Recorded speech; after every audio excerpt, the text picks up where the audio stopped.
नमस्कार मित्रांनो. तर लाखात एक आमचा दादा या मालिकेमध्ये आपल्याला असं पाहायला मिळत आहे की सूर्या सकाळी कामावर निघालेला असतो तेव्हा राजू त्याला अडवते आणि म्हणते की अरे दादा, आता लग्न जुळवायचं म्हटल्यावर पत्रिका बघायला पाहिजेत ना, मुलाची पत्रिका तुला माहीत आहे का? तेव्हा सूर्या म्हटला की अगं राजू, मी विसरलोच की पत्रिका बघायला पाहिजेत. तेव्हा राजू म्हणते की असं कर ना, मग आपण आपल्या गुरुजींना दाखवू, त्यांच्याकडून पत्रिका मागवून घे. सूर्या म्हणतो की बरं झालं राजू, आठवण केलीस, आत्ताच मी फोन करतो आणि पत्रिका मागवून घेतो. तो शत्रूला फोन करतो. शत्रूला म्हणतो की अरे शत्रू, त्याच्या समीरच्या पत्रिका तेवढं पाठवलेस तर बरं होईल, गुण जुळवलं पाहिजेत ना. शत्रू म्हणतो की ते कशासाठी पाहिजेत गुण, आता एवढं पसंत पडलंय ना, आणि डॅडीसुद्धा रागवतील. सूर्या म्हणतो की अरे डॅडींनाच आवडणार नाही, ते उलट या सगळ्यातलं मानतात, बघून लग्न केलेलं चांगलं असतं. शत्रू बरोबर ठीक आहे, मी पाठवतो म्हणून फोन ठेवतो. शत्रूला राग येतो की याचा फोन आला की नाही, मला याचा फोनवर बोलू वाटत नाही, असा तो छत्रीशी बडबड करत असतो. हे सगळं झाल्यानंतर तो छत्रीला म्हणतो की अरे हे सगळं झालं पण पत्रिकेचं आपल्या लक्षात आलंच नाही, आपल्याला लवकरात लवकर पत्रिका जुळवली पाहिजे, आणि पत्रिका जुळली नाही तर? शत्रू म्हणतो की नाही नाही, काही करा, गुरुजींना बोलवून घ्या, आपण पत्रिका जुळवतील अशाच पत्रिका बोलवून घेऊ. म्हणून ते एका गुरुजींना बोलवतात. गुरुजींना बोलवल्यानंतर शत्रू समीरला सांगतो की तुझं नाव आणि तुझी जन्मतारीख सांग.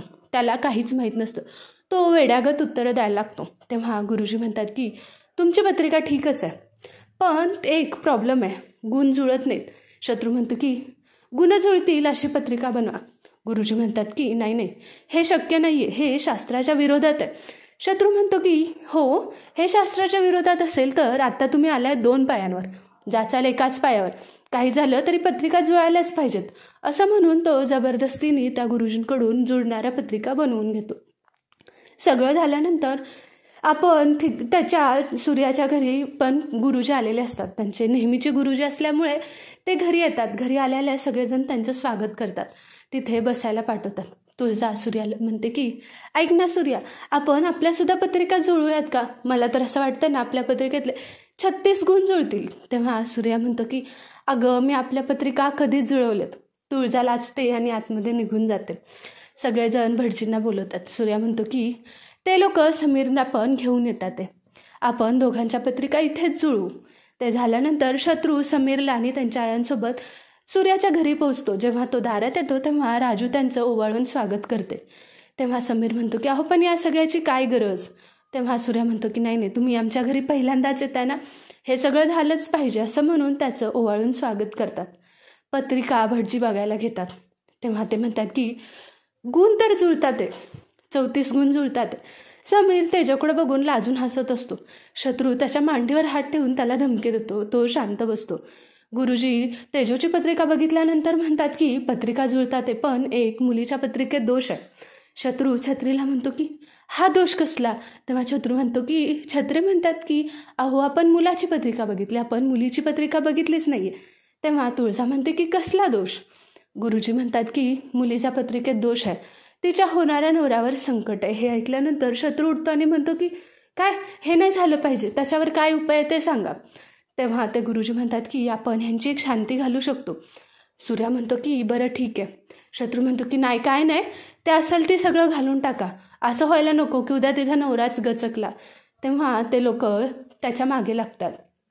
तुळजा म्हणते की नाही, मला हे पटत नाही. खरं तर कसं आहे ना, आता ही शिकली सवरलेली आहे, ते सुद्धा शिकले सवरलेली आहेत, ते दोघं आपापली काळजी घेऊच शकतात ना, मला असं वाटत नाही की शांतीची गरज आहे. सूर्या म्हणतो की अगं तुळजा, एक शांती केल्यानंतर जर सगळं चांगलं असेल, आपली शंका काढायला केली तर काय होतंय?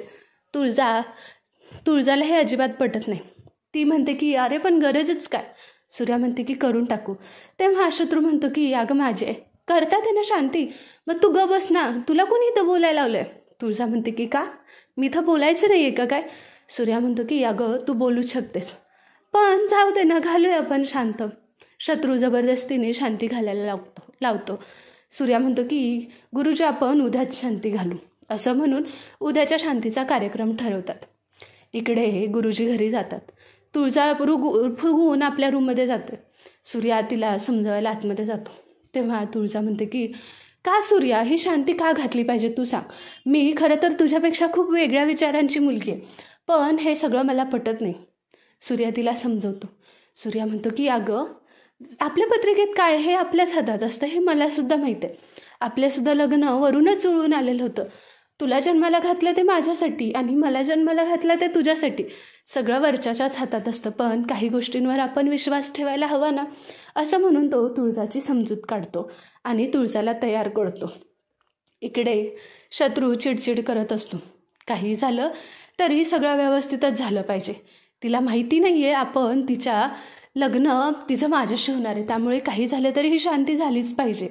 तेव्हा पंडितजींनी सांगितलेलं असतं की उद्याच्या शांतीतला जो नैवेद्य असेल तो नवरा मुलानेच तिथे गाईला चारायचा असतो. हे बघून शत्रू शांतीसाठी निघून जातो. सकाळ झाल्यानंतर गुरुजी आपल्या घरी येतात.